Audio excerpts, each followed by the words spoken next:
Shalom bien-aimés dans le Seigneur. Tokumisi lisusu nzambe ye oyo apesi biso susu opportunité na nzela ya video oyo tokutana na yo ndeko na nga ozali kolanda ngai na moma oyo. Apesi lisusu merci na espace oyo ya émission vérité ou réalité. Na ndenge ba invité nga lisusu bien que nazali ngai moko pona yeba ko kabola maloba na nzambe moke oyo nkolo akotianga à cœur. Vraiment merci à mingi na émission oyo. Émission oyo ezali ko permettre biso to yeba ko bimisa vérité na mobimba na yango nyonso. Émission oyo ezali ko sala ete te comparer ba réalité oyo mokili ezali ko présenter biso par rapport ya vérité oyo maloba na nzambe ezali ko présenter biso. Vraiment merci. To recommander moment oyo na maboko ya Yesu Masia to bondeli. Seigneur, merci pour un moment où yo permettre de na kutana lisusu na ndeko na ngai ya mobali to mwasi na nzela ya video oyo. Tika ete moment oyo toko passer awa yo ozala kati na biso. Yo oyeba ko sonde motema ya moko oyo azali ko landa video oyo. Ayeba ko se retrouver azala consoler azala instruit na nzela ya maloba oyo okotia na monoko ya mosali na yo. Zono lisusu lokumu na kombo na Yesu. Amen. Merci bien-aimés dans le Seigneur. Tokumisi lisusu nzambe. Tika ete azo na lokumu. Yeo ya permettre tokutana vraiment lokumu ezonge pa na ye. Toko partager na thème moko peut-être na kokolobela ngoza par rapport ya choix. To responsabilité oyo nzambe ya pesi moto par rapport ya choix. Ezali na mokanda ya Deutéronome. Deutéronome chapitre 30.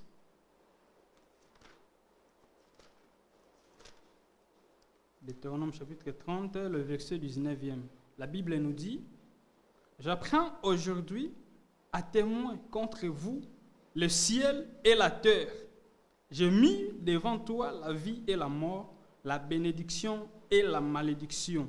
Choisis la vie afin que tu vives, toi et ta postérité, pour aimer l'Éternel ton Dieu, pour obéir à sa voix et pour t'attacher à lui, car de cela dépend ta vie et la prolongation de tes jours, et c'est ainsi que tu pourras demeurer dans le pays que l'Éternel a juré de te donner, que l'Éternel a juré de donner à tes pères Abraham, Isaac et Jacob. Voilà la responsabilité oyo nzambe azali tia liboso ya moto par rapport ya choix. Nzambe alobi na tie liboso na yo bomo ipe kufa. Mais nzambe na bolingo na yo alobi ete pona bomo ipo ete obika. La Bible nous enseigne que Jésus tango aye na se ya mokili abe tolo alobi je suis le chemin, la vérité et la vie. En cela tu dois comprendre que vie ezali na nzela mosusu te soki ezali te ko accepter Christ na kati ya bomoi na yo. Tango o accepter Christ na kati ya bomoi na yo yenda za ko assurer yo vie oyo nzambe azali ko talisa yo o choisir na kati ya makomi na na Deutéronome. Voilà bien-aimé dans le Seigneur. Choix mosusu ya kosala ezali te. Tozana banzela misato te bobele mibale. Nzela ya lobiko pe nzela ya libungi. Mais nzambe na bolingo na ye alobi ete pona nzela ya bomoi. Yesu Masia asukisi wana te na Matthieu chapitre 7. Surtout kokotanga yango rapidement. Matthieu chapitre 7. Le verset 14, la Bible nous dit: mais étroite est la porte resserrée, le chemin qui mène à la vie, et il y en a peu qui les trouvent.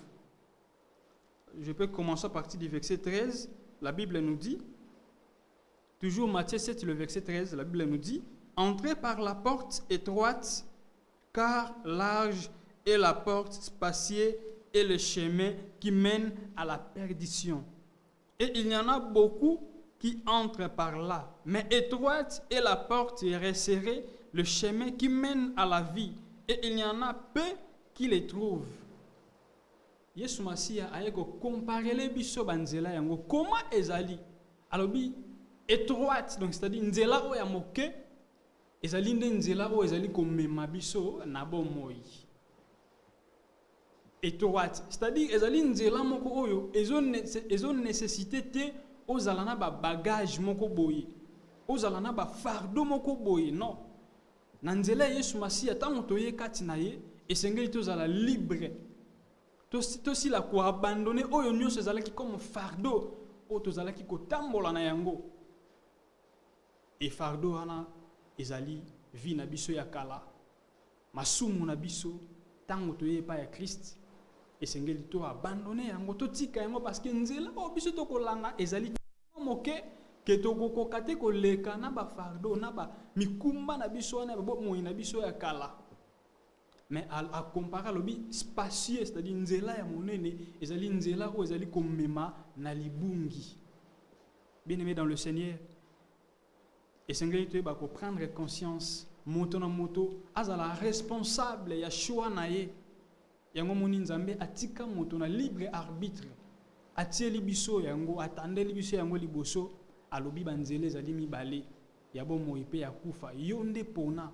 Soki olingi osepela no na makambo mokili po ete un jour oyeba ko souffrir na moto o ezali ya libela na libela ezali ko engager kaka yo. Soki pe osepeli ete malgré ba difficulté à mokili olingi o abandonner oyo nyonso ezali vie ya mabe otambola na nzela o Christ alobi ake le chemin est droit o ezali ko nécessité ba bagage te ezali ko engager kaka yo bien-aimé dans le Seigneur. Voilà pourquoi le serviteur de Dieu Mouumbu na nzambe na yeko présenter o lisusu maloba na nzambe na yeko présenter yo ko rappeler yo ko interpeller yo o ezali choix nzambe atiela yo liboso. Peut-être ozali ko se battre non na lisumu comment ko se débarrasser na yango. Frère, il suffit seulement ya ko tia foi na yo pa ya Christ akolongisa yo parce que ye akoki jamais ko permettre que ozala tenter au-delà ya force na yo. Mais ce que mitiki na yo na ba sentiment ya bonzoto na yo yeba ete ezali ko mema yo petit à petit na nzela ya libungi. Bien-aimé dans le Seigneur, tika ete esika oyo légèreté ekotaki fermeté lisusu ekota parce que tozali liboso ya deux chemins. Nzela ya libungi pe nzela ya bomoi. Alors yonde esengeli opona. Yesu Masiya tango toye pa ina ye ya lobi venez à moi vous tous qui êtes fatigués déchargez-vous sur moi et prenez mes instructions car mes instructions sont légères. Et bongite ke tant to accepter Christ na ba vie na biso to tikala kaka na vie ona ya kala to tambola na ba non c'est pas ça. Tant to ye kati na ye Christ azali ko kangola biso et tant wa kangoli biso et la kisite ke esengeli to vivre vie moko obiso moko to sepeli non. Tant to kangola mina ko yamba Christ na ba vie na biso esengeli to eba ko sala oyo nini ya lingi na ba vie na biso. Tant ezali moke bien-aimé dans le Seigneur parce que to yebite ngonga nini o Yesu azali ko zonga. Mais par rapport à Bassine, oh ya pesaki biso to yebi ete Yesu Masiya azali kozonga bientôt là. Alors préparons-nous à la rencontre de l'époux. Total ate o ezali koleka na moki. Tous ala attirer te na o nyonso mokili ezali ko présenter biso parce que o nyonso ezali komona na mokili un jour ekoleka. La Bible nous dit n'aimez point ce monde car celui qui aime le monde, l'amour du Père n'est point en lui car ce monde passe et sa convoitise aussi va passer. Mais celui qui fait la volonté de Dieu demeure éternellement. Oyo ozali ko envier lelo yeba ete ezali pona ngonga moke ekoleka na yango. Mais tango accepter Christ yango ezali lisengo ya libela na libela. Bien-aimé, sala choix. Sala choix. Ozali maître ya lobi na yo.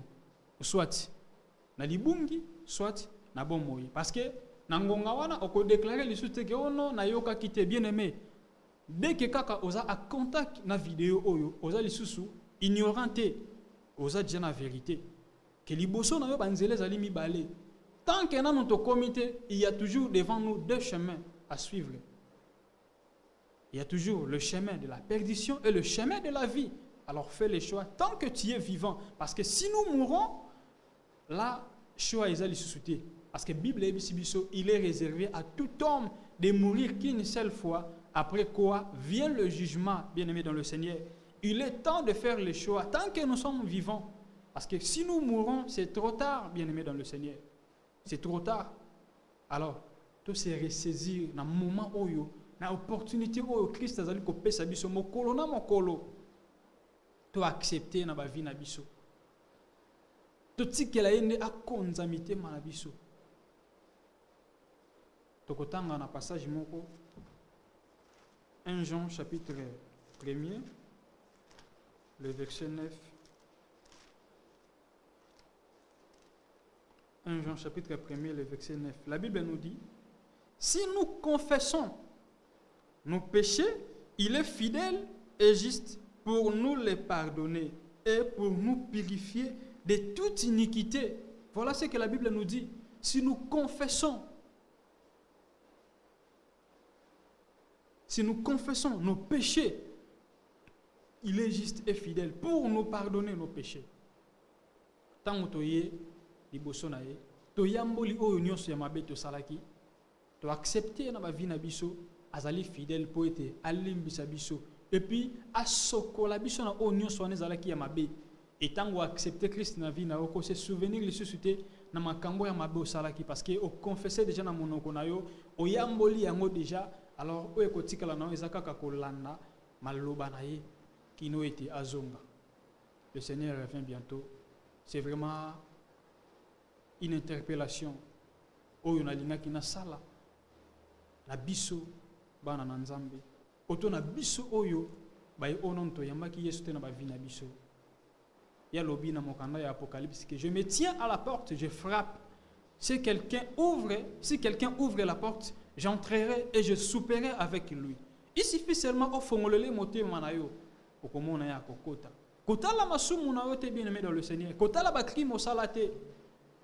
Si vous continuez à être bien-aimé dans le Seigneur et que vous avez kufa, mais Yesu Masia, tango asala ki moto, asala ki tepo, o kende ko vivre na libulu ya moto éternellement. Ou on est allé place na yote, parce que la Bible nous précise que le lac de feu a été fait premièrement pour les diables et ses démons. Le lac de feu n'a pas été fait pour moi et toi, mon frère, ma soeur. Alors, tu as été au prendre conscience. Ce qui diable azali ko sala ete o demeurer na vie ona parce que azana posa o raté gloire o Nzambe abongisela yo parce que ya yebi ete ye déjà ici a rata yango. Alors occasion mususu ya kozonga kuna ezali susu yango mona akoma toujours ko pengwisa bana o ezake bana na Nzambe moye ozongela Nzambe zate toujours ye ayeba ko utiliser lokola instrument na ye.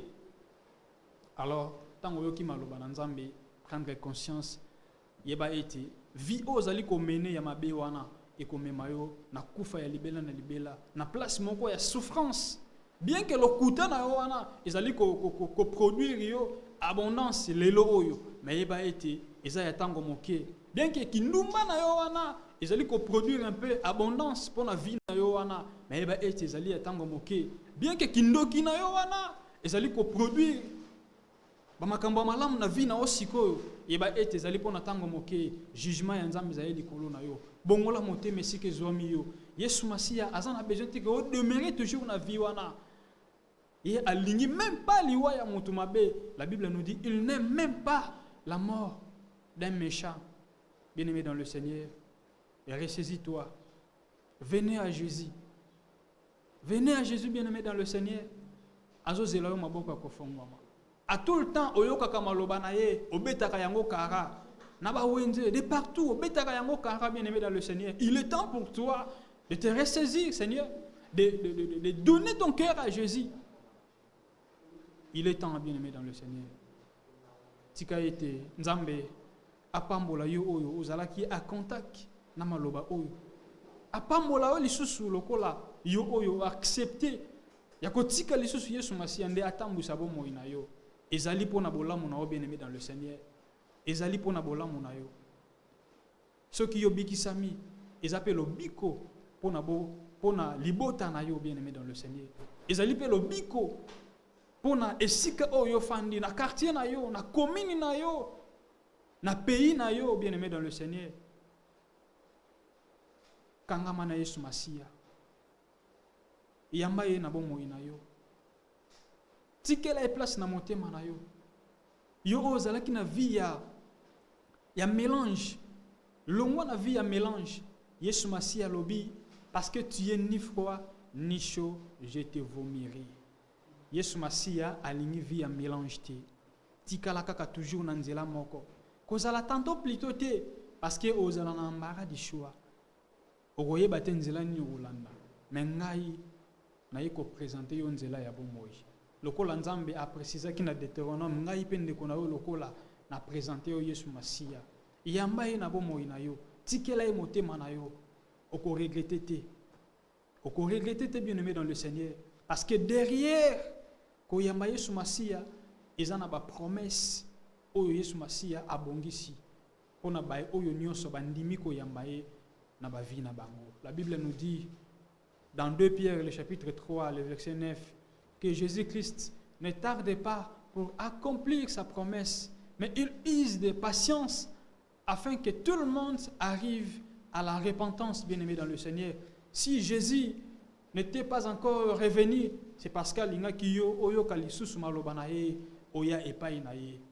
Tika ete lokolo yo ki maloba na ye koyesa motema na yo libanga te, fongolela ye motema na yo, tikela ye motema na yo, yende atambwisa yo, ekozala malamu pona libota na yo, malamu pona mboka na yo. Nzambe apambola bino lisusu, apambola bino na kokende kobonda kotika moment oyo na maboko ya Nzambe. Yo oyo peut-être obangaka na yo Nzambe, mais ezana lisumu moko peut-être oyo esamblaka toujours difficile pour se séparer na yango, bien-aimé dans le Seigneur. Ensemble avec toi, je vais prier. Sungayo, olongwa na vie ya mélange, olongwa na vie ya kibowumbu wana oya lisumu wana kangama kiyo na vie wana ya bondumba.